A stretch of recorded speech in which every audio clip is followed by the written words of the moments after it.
Yung araw mga mare ay nag-celebrate kami ng 100,000 followers at naligo kami sa dagat kasama ang pamilya. Nag-pictorial din kami at naglaro kami ng badminton. Kaya tara mga mare, samahan nyo kami sa aming 100,000 followers celebration. Ngayon nga mga mare ay aalis kami dahil magbi-beach outing kami sa Balyangaw. Dahil naka 100,000 followers na nga tayo mga mare at gusto din namin i-celebrate yung milestone na yon. Medyo malayo din yung biyahe papuntang Balyangaw mga mare. Mga 2 hours mahigit din yung biyahe doon. At eto naman si mama, karga niya yung pamangkin ko at minamasahin niya yung ulo ni baby para naman makatulog habang nagbabiyahe. At dito naman, meron kaming nakitang mga nagtitinda ng mga seafoods kaya bumili na rin kami nito. Ano palang tawag nito mga mare? Hindi ko alam anong pagkain yun mga mare kasi hindi ako laki sa dagat at hindi rin ako nakakakain ng mga ganung pagkain. Pero since yung asawa ko at yung mga kasama ko ay kumakain noon kaya binilhan ko na rin sila. At ayan na mga mare, sa wakas nakarating na rin kami. At dito pala sa may gate mga mare ay may taga-tourism na nag-aabang at dito ay nagbayad kami ng tig 20 pesos each para daw ito sa environmental fee. Mag-aalas 12 na pala nung kami ay nakarating na dito. Sobrang init talaga ng panahon ngayon mga mare kaya nga naisipan naming maligo sa dagat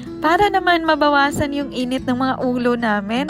At ayan nga, pumunta na ako dito sa front desk nila mga mare para ako ay makapagbayad na ng aming entrance fee. Sa mga nagtatanong kung magkano yung entrance fee dito sa Bless Amari Sunrise Beach Resort, 80 pesos pag adult, 60 pesos naman pag senior citizen at 30 pesos naman sa mga bata. Kumuha na din pala ako ng cottage dito mga mare for 800 pesos. Nili namin itong malaking cottage na ito mga mare dahil may malaking puno sa tabi at para hindi kami mainitan. At ang maganda pa dito mga mare ay malapit lang sa dagat yung pinili naming cottage. At tingnan nyo nga itong si mama mga mare, oh, may paganyan-ganyan pang posing na nalalaman.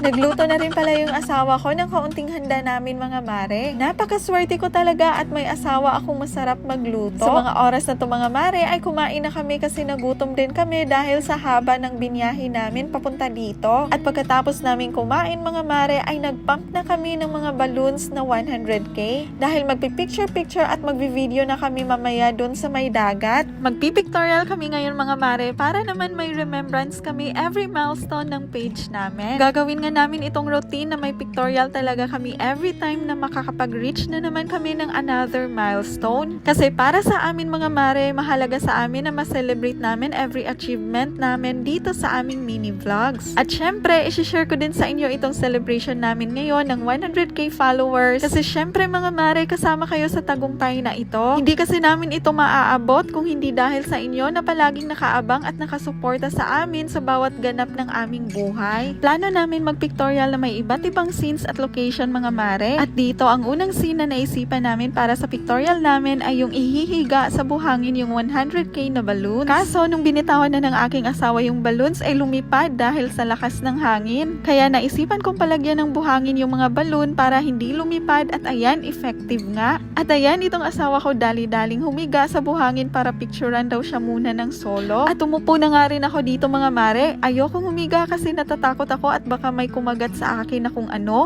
Pagkatapos naman ng scene na yun mga mare ay eto naman yung naisipan naming pangalawang scene. Yung nakatayo lang kami na hawak-hawak namin yung 100k na balloons. Pasensya na talaga mga mare kung ganito lang talaga yung mga scenes na naisip namin. Kasi hindi naman kami expert or magaling sa videography. Eto nga lang talaga naisip namin ng mga posing at scenes. Hindi na lang kasi kami kumuha ng photographer or videographer para dito sa pictorial namin. Dahil okay lang din kasi sa amin na simple lang yung magiging pictorial namin ngayon. Kasi ang importante lang naman sa amin ay masaya kami na sineselebrate namin itong milestone na ito. At dito nga pala mga mare ay napakending ako dito sa sobrang tuwa ko. Sinabihan ko nga dito yung asawa ko na sumayaw din siya. Pero tingnan niyo naman itong asawa ko, ayaw talagang sumayaw.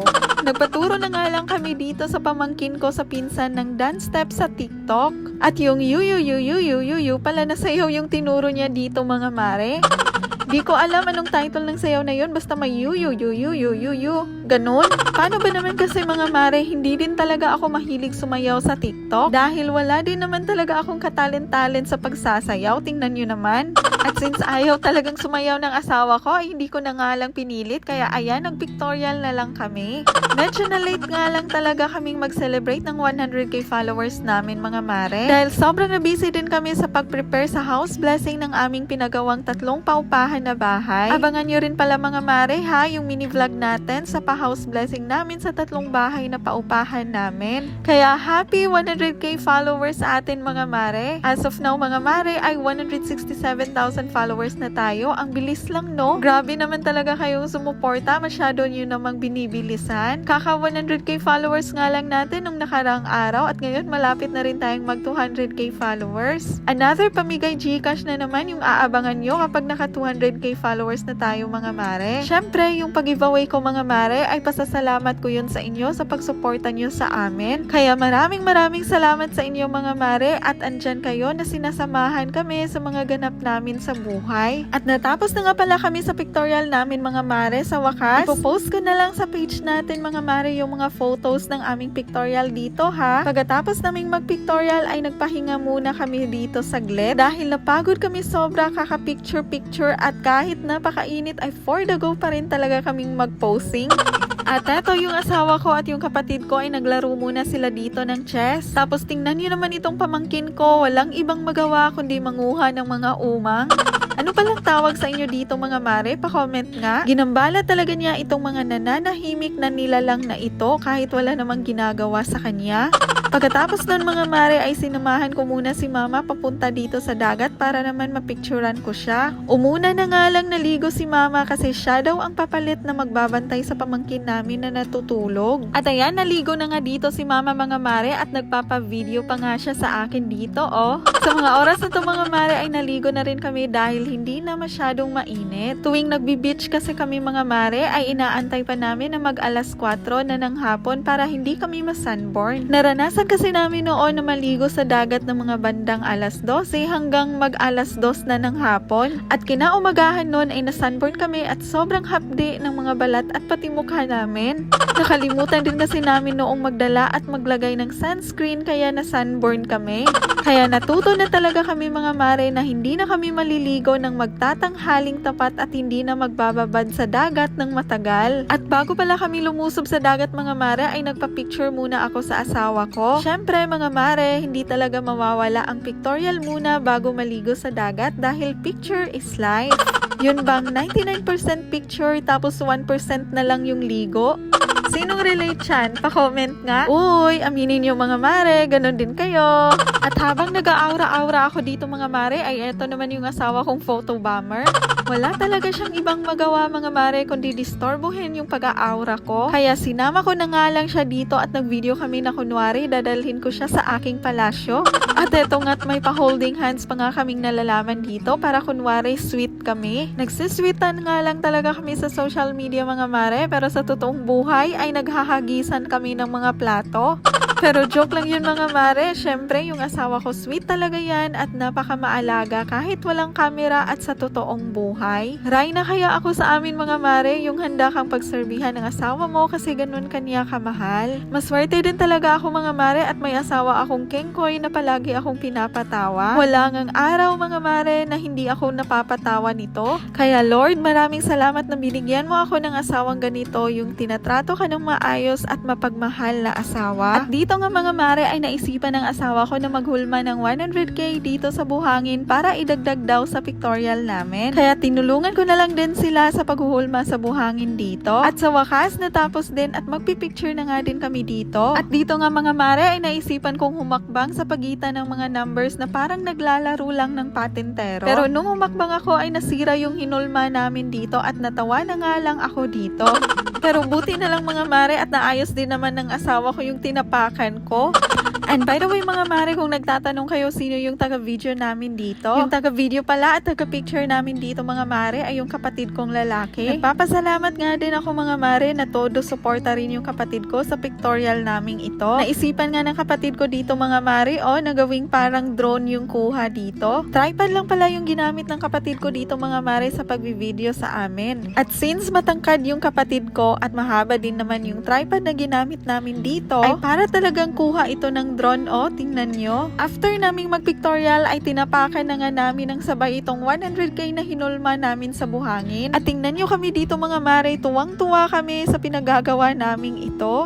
Ganun lang kasi talaga kababaw yung kasiyahan namin mga mare. Pagkatapos nun mga mare ay naligo na kami dito sa dagat. At dito pala mga mare, since nagdala kami ng Insta ay binibiro namin yung pamangkin namin na ilapit yung mukha niya sa camera. Nang sa ganun ay makita talaga yung mukha niya sa video na ito. Napagkatuwaan nga talaga namin itong pamangkin namin at buti na nga lang din at hindi siya pikon mga mare. Puro katuwaan at biruan nga lang yung ginawa namin dito mga mare habang kami ay naliligo. After naming maligo sa dagat ay eto naman yung asawa at kapatid ko, abay naisipan pang tumambling dito sa buhangin. Pagkatapos ng mga mare ay naglaro muna kami ng badminton para naman ma-exercise yung mga katawan namin minsan. Miss ko talagang maglaro ng badminton mga mare kasi sobrang tagal na nung ako'y huling nakapaglaro nito. Bata pa lang ako ay naglalaro na ako ng badminton at ngayon nga ay hindi ko alam kung alam ko pa bang maglaro nito sa sobrang tagal na akong huling nakapaglaro nito. At tingnan nyo naman ako mga mare, oh parang nabibigatan ako sa katawan ko. Halatang halata naman mga mare, nahirap ako ditong tumakbo dahil sa katabaan ko.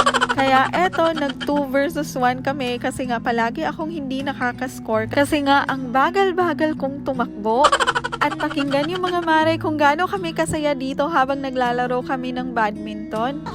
Lupig sa way badminton.